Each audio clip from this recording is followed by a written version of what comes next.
سے بچے رہوگے تمہارا باطن تمہارا ظاہر اچھا رہے گا اگر ان چار چیزوں کے ساتھ جوڑ کر کے اپنے عمل کا حصہ بنا لو۔ فرمایا انا اغنى الغنى العقل، سب سے بڑا غنا، سب سے بڑی دولت مندی، سب سے بڑی ثروت عقل ہے۔ اگر کسی کو عقل کا رزق دیا گیا ہے تو وہ سب سے بڑا دولت مند ہے۔ اگر اس کے پاس مال و متاع بہت سارے ہیں لیکن بے وقوف ہے تو وہ دولت مندی نہیں ہے۔ وہ اکبر الفقر الحمق، اور سب سے بڑا فقر اور سب سے بڑی محتاجی جہالت ہے۔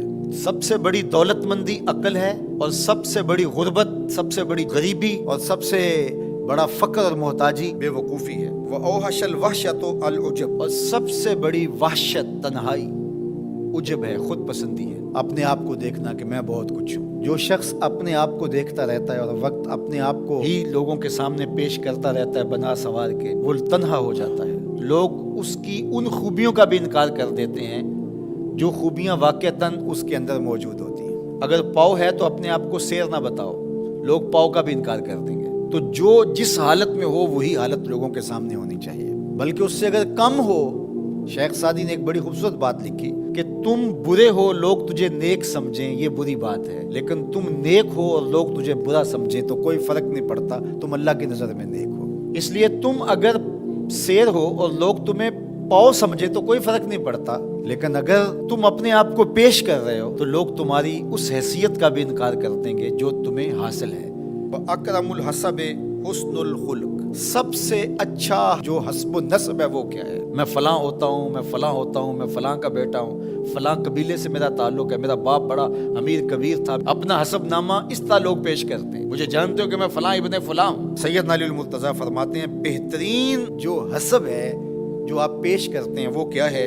حسن الخلق، تمہارے اخلاق کیسے ہیں، تمہارا خلق گواہی دے گا کہ تم اچھے خاندان کے چشم و چراغ۔ مشکانست کے خود ببوئے نہ کہ عطار بکوئے۔ فارسی کا ایک مقولہ ہے کہ خوشبو وہ ہوتی ہے جو خود بتائے کہ میں خوشبو ہوں۔ خوشبو بیچنے والا بتاتا پھرے ذرا سونگھ کے دیکھیے یہ بڑی اچھی خوشبو ہے، ذرا سونگھیے، کہا یہ بتانے کی ضرورت نہیں۔ حضرت علی المرتضیٰ فرماتے ہیں تمہارے خلق کی خوشبو سے لوگ سمجھ جائیں گے یہ کون ہے، تمہارے اخلاق اتنے اچھے ہوں کہ لوگ پہچان جائیں تم کون ہے۔ تو بہترین حسب و نسب کیا ہے؟ اپنے بیٹے حضرت امام حسن رضی اللہ تعالیٰ عنہ کو بتا رہے ہیں، مجھے بتائیے امام حسن سے بہتر نسب اور حسب کس کا ہو سکتا ہے؟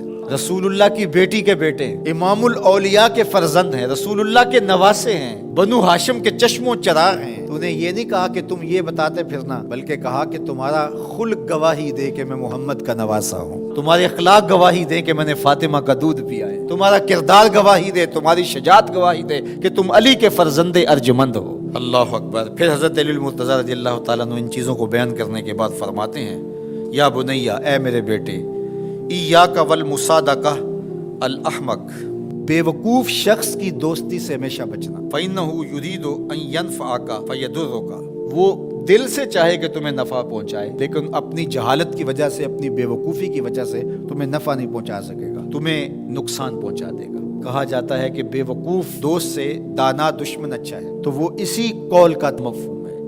آپ نے اپنے بیٹے حسن کو یہ نصیحت کی، یہ نصیحت پلے باندھنے، اور کبھی بھی جاہل اور بے وقوف سے دوستی نہ رکھیں، اس سے رویہ اچھا رکھیں، سلوک اچھا کریں، اس کے لیے خیر کا ذریعہ بنیں۔ آپ یہ مطلب نہیں کہ بے وقوف کو آپ سلام بھی نہ کریں، لیکن دوستی اعتماد آپ اس پہ نہیں کر سکتے۔ وَإِيَّاكَ وَمُصَادِقَةَ الْبَخِيلِ، اور بخیل سے کبھی بھی دوستی نہ لگانا۔ فَإِنَّهُ يَبْعُدُ عَنْكَ أَحْوَجَ مَا تَكُونُ إِلَيْهِ، اس لیے کہ جب تجھے انتہائی ضرورت کا وقت آئے گا تو وہ تجھ سے دور ہٹ جائے گا، اور تو اس پہ توقع لگائے ہوئے ہوگا کہ میرا دوست ہے اور اوکھے ویلے میرے کام آئے گا، لیکن اوکھے ویلے وہ کام نہیں آئے گا۔ تو بخیل سے دوستی کا رب نہیں رکھنا۔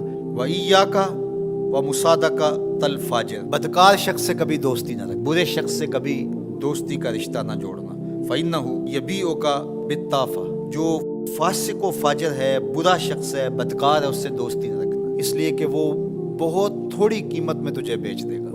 اور آخری بات، وَإِيَّاكَ وَمُصَادَقَةَ الْكَذَّابِ، جھوٹے آدمیوں سے کبھی دوست نہیں رکھنا۔ فَإِنَّهُ كَالسَّرَابِ يُقَرِّبُ عَلَيْكَ الْبَعِيدَ وَيُبْعِدُ عَلَيْكَ الْقَرِيبَ، وہ بعید کو تجھے قریب دکھائے گا، قریب کو تجھے بعید دکھائے گا۔ جو چیز قریب ہوتی ہے، جو سراب ہوتا ہے تو دور سے پانی دکھائی دیتا ہے، لیکن جب قریب جا کے دیکھتے ہیں تو سراب ہوتا ہے، پانی نہیں ہوتا۔ تو کہا وہ بھی سراب کی طرح ہوتا ہے، کذاب جھوٹ بولنے والا، جو تجھے وہ نقشہ کھینچے گا جو ہوگا نہیں، تجھے وہ چیزیں بتائے گا جو نفس العمل میں نہیں ہوں گی، اور تو ایک مغالطے میں مارا جائے گا۔ یہ ہے حضرت سیدنا علی المرتضیٰ رضی اللہ تعالی عنہ کے وہ اقوال نور، جن کی گہرائی، گہرائی اور حکمت سے بھرے ہوئے یہ کلمات سے پھوٹتے ہوئے اجالے ہماری زندگی کو ایک اسلوب دیتے ہیں۔